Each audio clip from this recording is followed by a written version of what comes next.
tahu. Jadilah mangsa si penipu.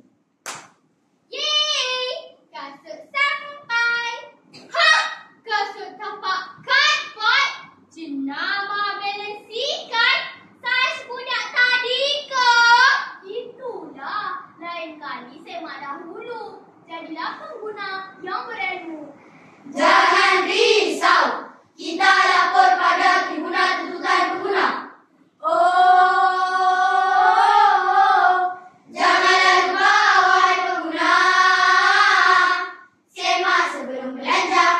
Dari bandar sampai ke desa. Buat pilihan dengan bijaknya. Pengguna celik maju bersama. Kuasa pengguna itu namanya. Pon, pon, don, pon, pon. Sabaran pengguna pada masa kini.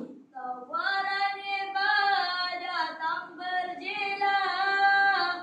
Kononnya asli, rupanya dusta. Pengguna bijak tak terpedaya. Menilai tawaran dengan waspada.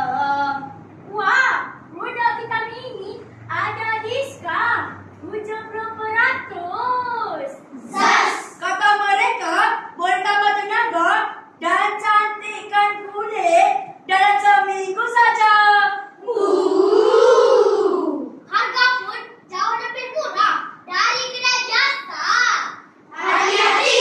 Banyak palsu sekarang. Sila semak di laman web rasmi KKM dahulu. Eleh, cemburulah tu. 2 minggu kemudian. Apa dah jadi dengan kulit saya ni? Banyak ruang merah yang naik. Saya cuba hubungi penjual, tapi tak dapat dihubungi. Itulah bahaya. Beli ikut emosi dan iklan viral. Produk kesihatan mesti ada kelulusan KKM. Kementerian Kesihatan Malaysia. Dan bukti saintifik. Promosi produk kesihatan tanpa bukti sah bukan sahaja membazir wang, malah boleh membahayakan kesihatan. Pengguna perlu lebih bijak. Sebelum membuat pilihan, hati-hati hai pengguna. Jangan-jangan tak semak patah. Ada iklan mempesona. Boleh sembunyi niat bencana. Ha! Sebagai pengguna, kita mempunyai hak untuk Mendapat maklumat tentang suatu produk dengan tepat, jelas dan jujur. lagi, Memilih produk yang terbaik. lagi. Mendapat ganti rugi sekiranya barang rosak atau tidak menepati iklan. Hak untuk menyuarakan ketidakpuasan hati melalui saluran yang betul. Ya, betul tu. Terbaik. Ingat ya kawan-kawan. Pengguna bijak, pengguna berani.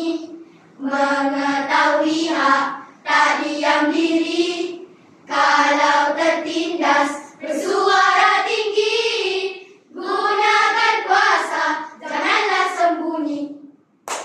Tetapi, siapa yang boleh membantu kita? Kerajaan meneruskan undang-undang melindungi pengguna Dan menjalankan pemantauan terhadap peniaga melalui Kementerian Perdagangan Dalam Negeri dan Pos Sara Hidup KPDN. Terima kasih Pon, persatuan pengguna seperti FOMKA dan Persatuan Pengguna Islam Malaysia PPIM. membantu pengguna membuat aduan. Tribunal Tuntutan Pengguna Malaysia TTPM Badan Kehakiman Bebas yang ditubuhkan di bawah Seksyen 85. bagi mendengar dan mengadili. Tuntutan yang dikaitkan pengguna.